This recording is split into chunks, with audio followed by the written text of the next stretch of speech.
Whenever I talk to people about losing body fat, one of the things that always comes up is cardio. How much cardio should you do to lose weight? What's the best form of cardio? Should I do HIIT? Should I do steady state? And a bunch of other questions. And most people are very surprised when I mention that I barely do any cardio when I'm getting very lean. And in this video, I want to explain to you why I never do cardio to lose fat and what you might want to consider on your journey. So the first problem that I see with using cardio for fat loss is energy compensation. Simply put, when we're in a calorie deficit and you're already lifting weights as you should be doing and you're walking and you start adding a bunch of cardio on top of that, our bodies tend to compensate and we end up burning fewer overall calories compared to what we would predict by adding all that extra activity. And based on current research, that compensation effect seems to be going all the way up to 50%. And to give you a practical example, here's how that math works out for my current situation.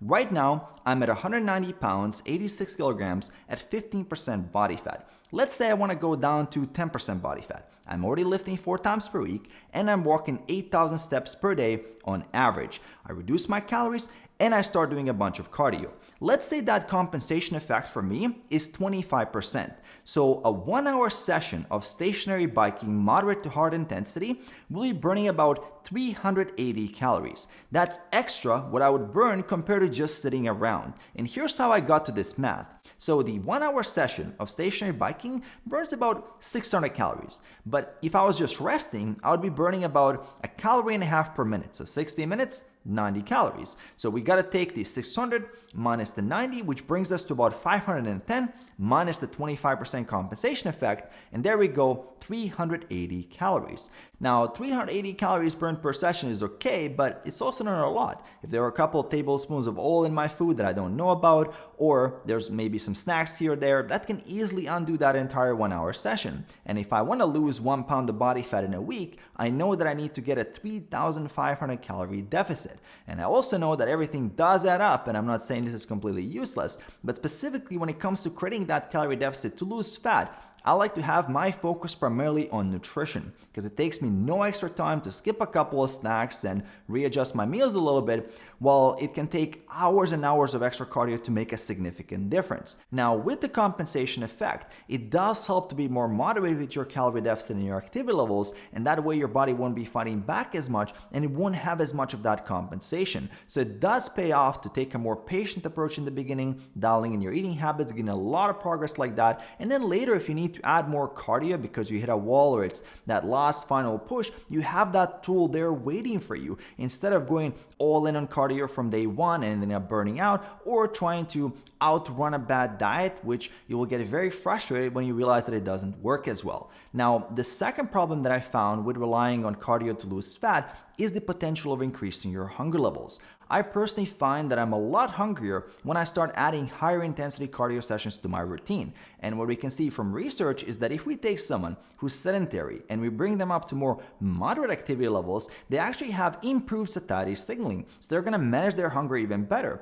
But if we have someone with a very large amount of activity, that can increase hunger levels. So it seems like there's a sweet spot. There's a balance between what works for you with your activity levels plus your diet and your overall lifestyle that will help you to maximize consistency. And let's not forget that hunger is enemy number 1 when it comes to getting lean. By the way, enemy number 2 is forgetting to hit that like button. And when it comes to hunger management, I can tell you from personal experience and having coached more than 800 people over the last 10 years is that those who are best at managing their hunger levels have the easiest time getting to a lower body fat percentage. And this is one of the main reasons why I don't do any HIIT cardio or larger volumes of steady state cardio as a part of my routine when I want to get very lean. Naturally, I have a bigger appetite and I don't want to make my diet any more difficult than it already is. And that's despite going into low calorie density, higher volume foods, making sure that I'm drinking enough water, protein, all that stuff. It still makes me hungrier. And I know not everybody is like me. I know people that do a bunch of cardio and they're less hungry. That's great. All power to you.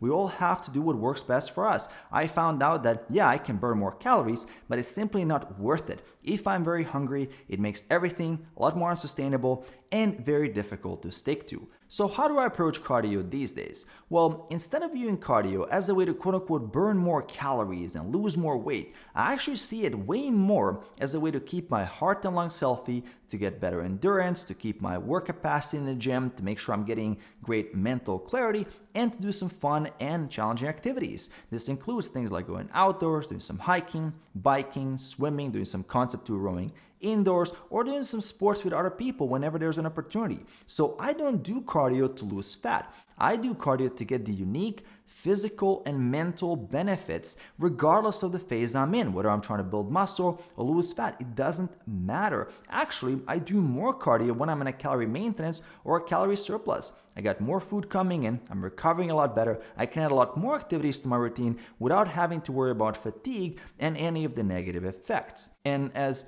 upsetting as this might be to hear for a lot of people, if you want to get lean, you need to fix your nutrition and your eating habits. That's the truth. That's how you create a calorie deficit. And when it comes to cardio, my recommendation is to find some activities that you really enjoy, that you can do pain-free if you had some injuries, that you can stay injury-free long-term, and that you can make a part of your lifestyle.